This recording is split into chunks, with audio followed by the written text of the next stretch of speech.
partie des 12 cantons de la préfecture de Sotoubois, il ne reste que 4 équipes qui ont disputé au cours du week-end de Pâques les demi-finales comptant pour le tournoi de mobilisation pour la victoire Trophée FEG.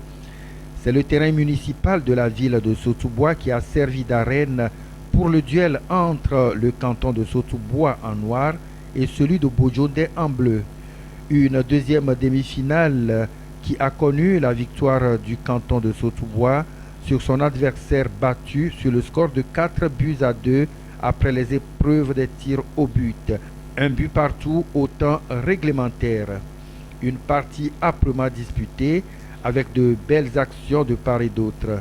Le premier but intervient à la 23e minute sur un pénalty transformé par Hassan Tossou qui donne l'avantage au canton de Sotoubois. C'est sur ce score de 1-0 que les deux équipes iront à la pause. À la reprise, la partie devient plus tendue. Bodjondé appuie sur l'accélérateur malgré leur infériorité numérique et obtient également un pénalty à la 72e minute. Agbalevon Thierry n'a pas eu du mal à faire trembler les filets de Sotoubois. Un but partout.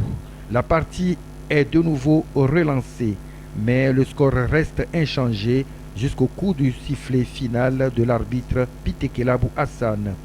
C'est au cours des épreuves des tirs au but que le canton de Sotoubois obtient sa qualification pour la finale. Rappelons que la première demi-finale a opposé le samedi le canton de Fazao battu par celui de Aouda sur la petite marque de 1-0. La grande finale du tournoi FEG opposera le canton de Sotoubois à celui de Aouda le dimanche 7 avril prochain.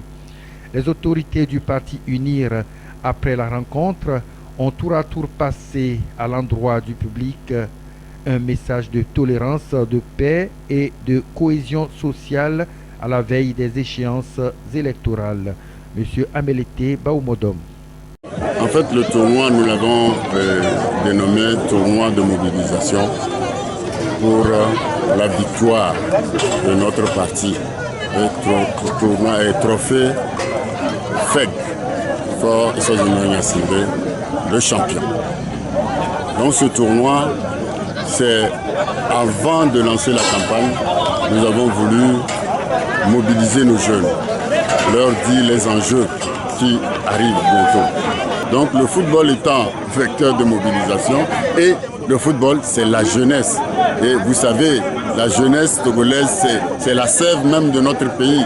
Donc il fallait passer par cette jeunesse-là pour commencer la mobilisation.